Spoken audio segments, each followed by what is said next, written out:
Hello?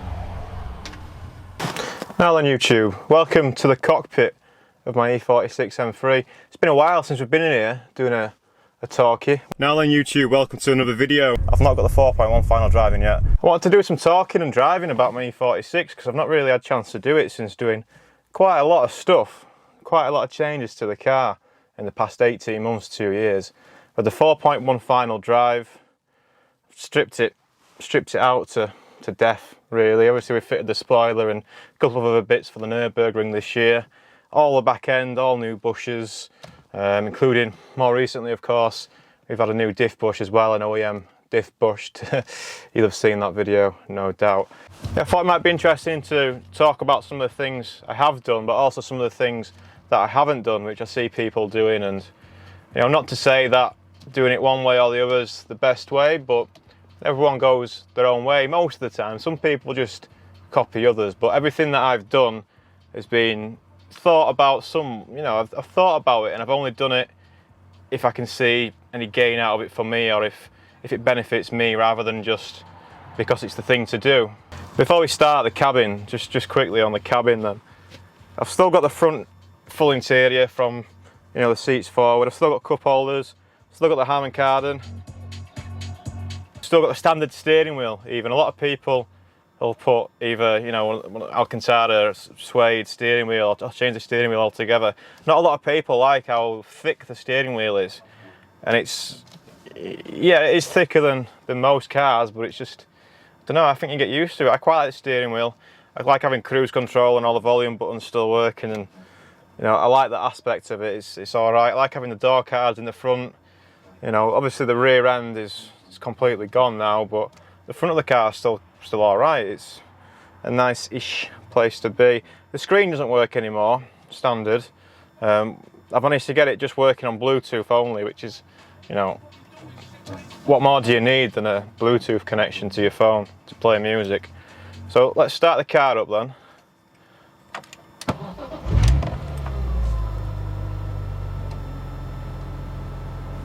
Yeah, all right, isn't it?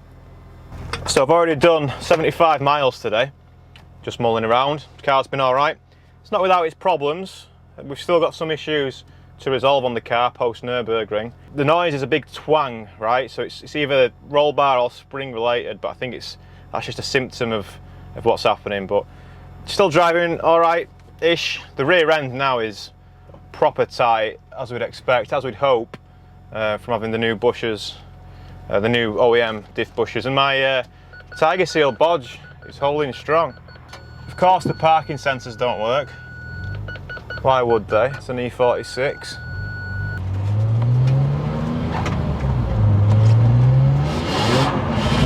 A little bit slippy.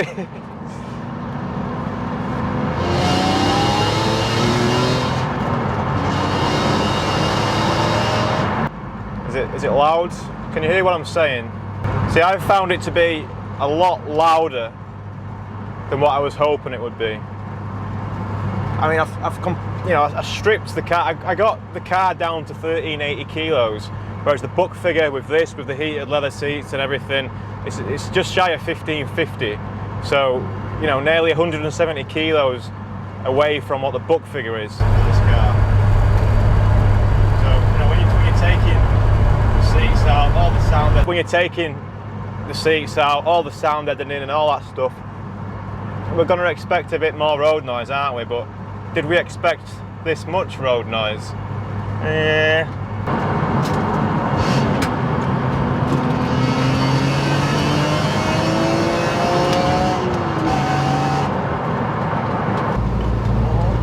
Mr. Range Rover, thank you.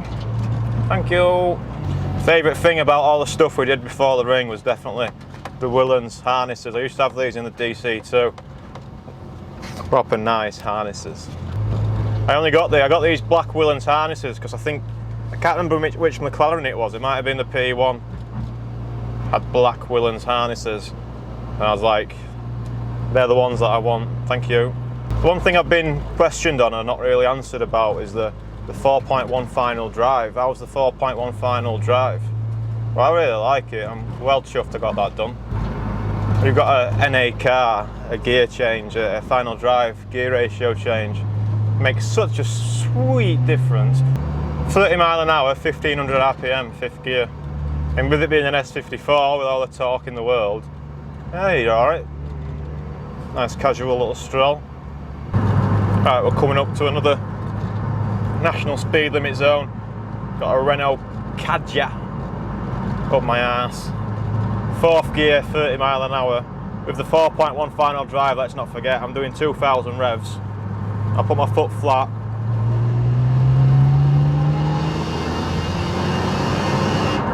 $60.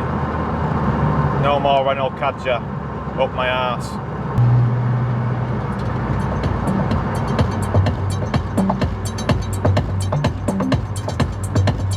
Well, I can either listen to dance music like this, or I can listen to songs with lyrics in them, as long as I already know the lyrics. Because if I don't know the lyrics, then I ain't gonna learn shit whilst driving and listening to this. I think we'll take a right here.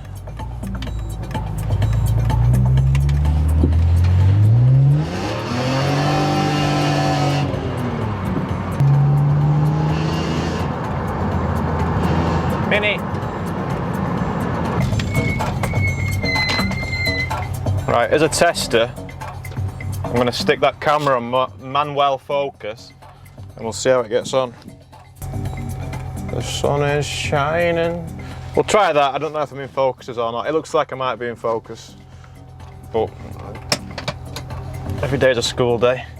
So we're on another national speed Limitos bit. Second.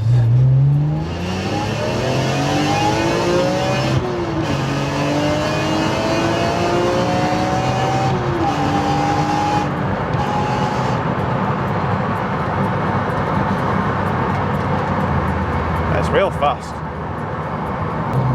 Best thing about this 4.1 final drive is you finally got a 6-speed car now. Because you didn't really need 6th gear before, did you? I mean, you'd stick it in 6th on motorway to cruise about in, but like when I was at the Nürburgring, I was actually grabbing 6th because, you know, I was getting to the top of 5th. It's good. How it should be. So another thing what most people do, but I've not done, is to put one of those CAE or, you know, one of these shifters in, which you might think if you've seen my DC2 with the hybrid racing shifter, you might think, well, how come you didn't do that straight away? I don't know what it was, but everyone that I've driven in a 3 Series or similar, it just feels a bit too savage for me. Just feels a bit too notchy and a bit too direct. Like these gearboxes, they're not a pleasure to use. No one could ever call a manual transmission in a BMW a pleasure. It's just not how it works. You can use it just right, but it requires precision, and you've just got to give it some. Now what I did instead on mine, I replaced all the plastic bushers and I put a new shift knob on the original stuff. So it's nice. It's a nice shift. Oh, it's as good as it's going to be for a BMW. It's direct. It's there, it's where you want it. I don't know what I did there, there we go. See, what I did there was, I tried to just roll it into thirds on the down. You can't just roll it in gear, you have to push it in gear, or else it's not going in. So we're going 50 miles an hour, right? I can hear a lot of noise. I can still hear this.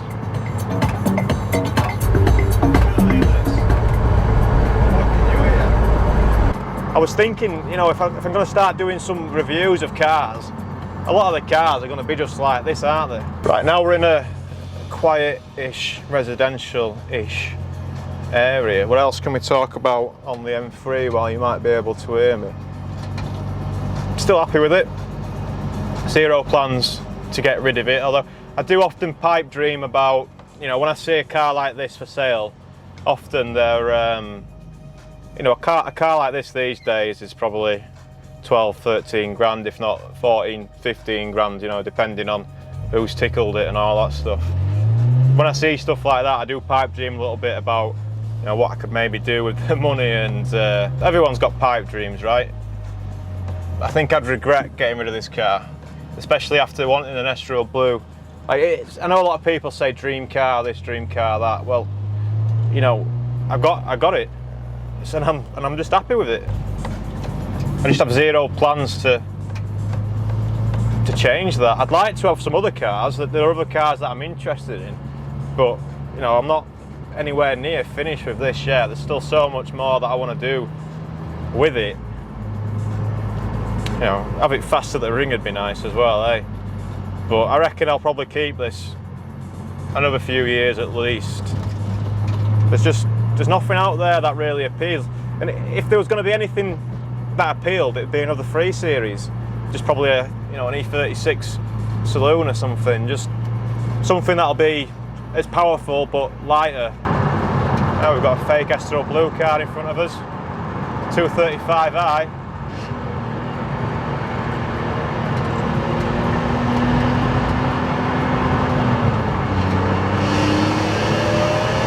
Oh no.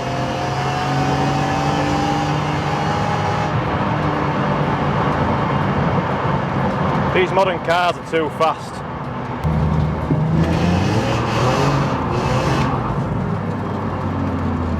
Can't do that though, can he? I think we'll pull over for some final thoughts. Could really do with being over the other side here, couldn't I? Facing that way.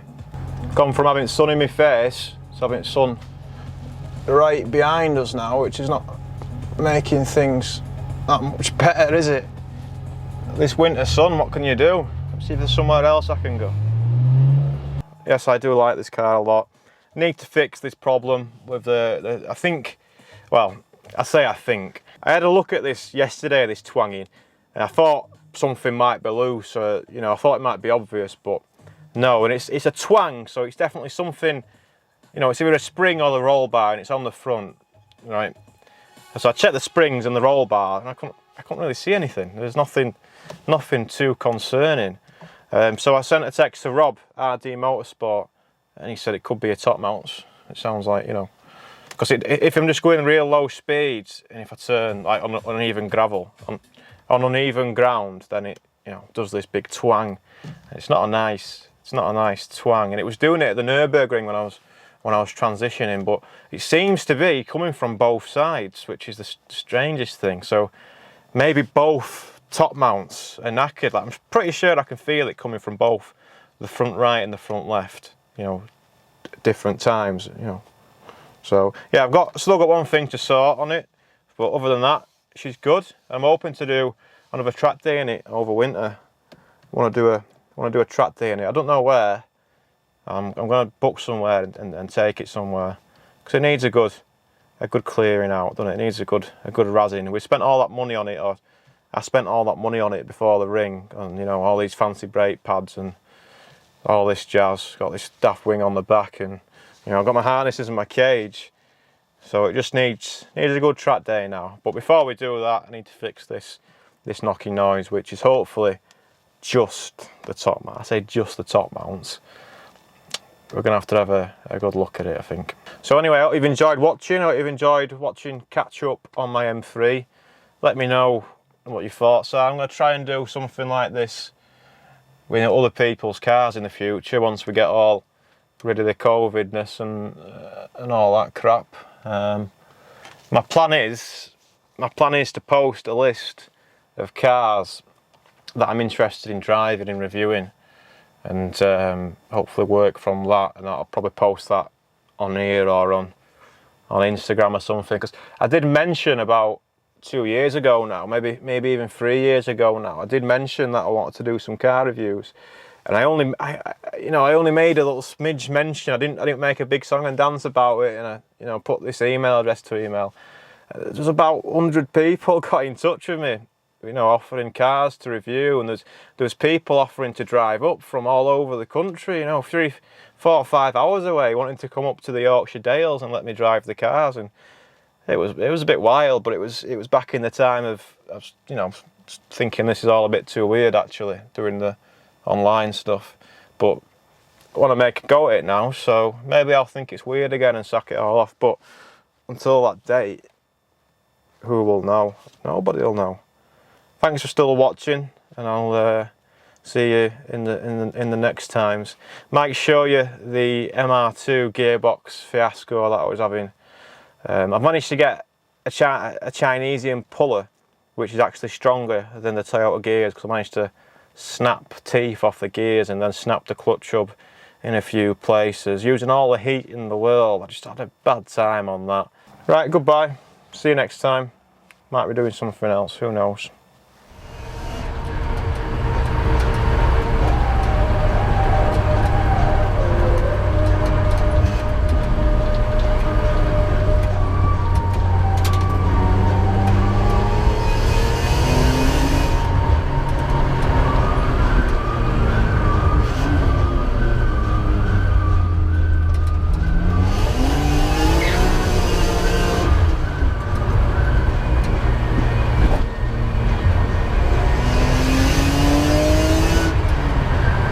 I'll give you a quick overview of the E46. A lot of you already knew all about it already, so you know, I'm probably teaching a lot of you how to suck eggs. But if you've got any questions, anything like that, bob them down in the comments. I'll keep my eye on the comments on this one. Any E46 M3 questions. A question that I get a lot and I don't really like answering it is, what do you prefer, that or your DC2? And I don't really like answering questions like that. It's like when someone asks me what's my favourite band, what's my favourite indie band, what's my favourite 70s band. You know, when someone asks you what's your favourite or something, I don't really think like that. So those questions are quite hard for me to answer.